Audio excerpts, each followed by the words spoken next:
If you're having trouble getting to the salon for your gel removal, stay tuned and I'll take you through everything you need to know for a safe and hassle-free removal at home. These are the nails I did for my OPI trip to India, and 6 weeks later, yes, 6 weeks later, you can see the regrowth area. I wouldn't recommend leaving your nails on for this amount of time, however, the world is a crazy place at the moment and I hadn't got around to soaking them off yet.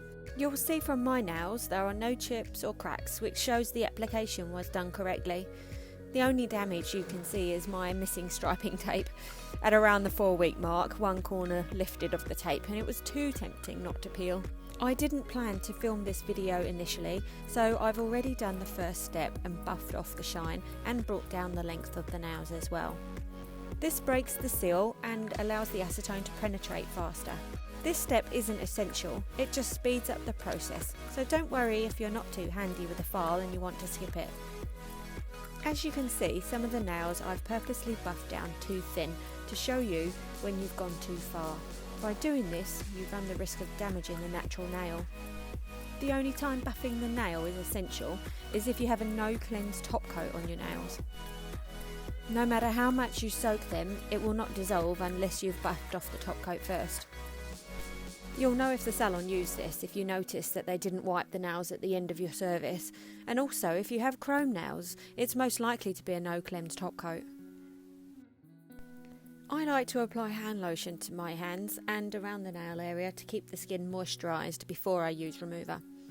Here I'm using the OPI Pro Spa Protective Hand, Nail and Cuticle Cream. I'm showing you the OPI remover wraps, which are convenient to use if you have them. But I'm also showing you with regular foil and cotton wool, which you should have at home. Cut the foil into squares, making sure they're not too small, and also cut the cotton wool about the size of each nail. Place the cotton wool onto the foil as shown. Now we need to wrap the nails with acetone. I'm using OPI Expert Touch Lacquer Remover, which contains acetone and also yummy conditioners to look after the nails too. Saturate the cotton pad with the remover and roll it onto the nail and wrap with the foil to hold it in place and keep it snug and warm. As you can see from the OPI remover wrap, the pad is built in, which makes it less fiddly to use, and the foil is thicker than regular foil, which keeps the wraps in place better. I've got a pro tip for you. Don't squeeze too much or you'll squeeze all the liquid out of the pad. Another top tip is to keep your remover in a warm place before you use it, as it's more effective when it's warm. Non-acetone polish remover won't cut it, so don't waste your time. It has to be an acetone-based remover. Keep hands warm by using plastic gloves like these OPI mitts, as they keep in the heat, preventing acetone from evaporating, and it speeds up the process. If you don't have these, then using a sandwich bag will work instead. Just make sure you don't use it for your sandwiches afterwards. Stay wrapped for 10 minutes before checking the progress, but expect the full soak to take up to 20 minutes. Did you know that the longer the gels have been on the nails, the longer it takes to soak them off? If you keep opening up the wraps, then the air gets in and it slows down the process. You can even use a wheat bag to keep them warm, which helps to speed up the removal. I'll use this plastic cuticle stick to gently encourage the gel from the nail. If you don't have one of these, then a wooden orange cuticle stick or even a plastic kid's spoon will work. Just avoid metal tools for this part to avoid damage to the natural nail. Wriggle the foil to dislodge any dissolved product and gently encourage any gel that's ready to come off without using too much pressure. If it's not ready, don't force it, just re-wrap the nail. See how this one has lifted from the nail and started to curl up at the sides? This is what we're looking for, and we call it the butterfly effect. Remember, this gel I'm soaking off has been on the nails for 6 weeks, so it's more stubborn than a 2 or 3 week soak off.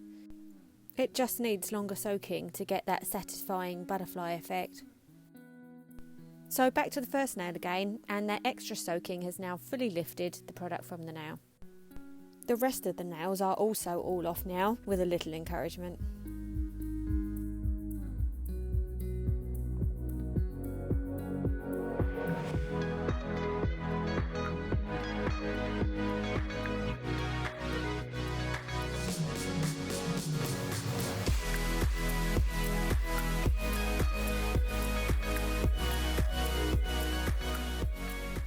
Here I am using the NAS 99 to cleanse the nail.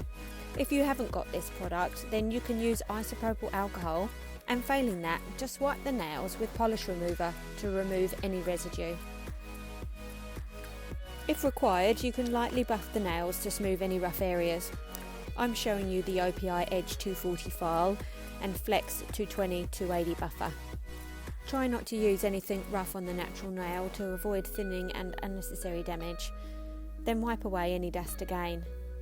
You could also wash your hands using a brush or a clean sponge to buff the surface. Now let's look at our finishing options. This is OPI Nail Envy for natural nail strengthening. This is a lovely treatment for the nails and also gives you a polished finish. It comes in clear or a range of soft shades, one of which I'm using today called Simone Sand. Apply OPI Nail Envy every other day for 1 week, then take it all off and start afresh, repeating for 6 to 10 weeks.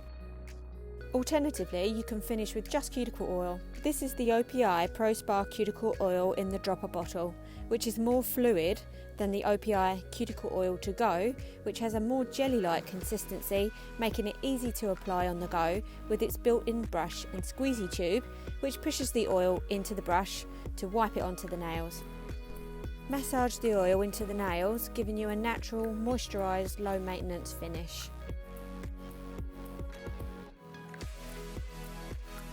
And here are the finished nails with Nail Envy and cuticle oil.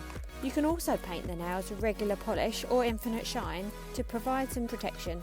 Just remember to use base and top coat if you can. I hope this video was helpful for you. It really would mean a lot to me if you liked and subscribed, which helps me to make more of these videos for you. Good nails are all about the details, and my aim is to provide you with the knowledge you need to have good nails. Let me know in the comments if you have any questions. I'm here to help. And remember to comment if you'd like to see a video on doing gel colour application that lasts this long. Please follow me over on Instagram to keep up to date with nails and OPI info. Details are on the screen now. Thanks for watching. I'm Cheryl from OPI NZ, and I look forward to seeing you next time.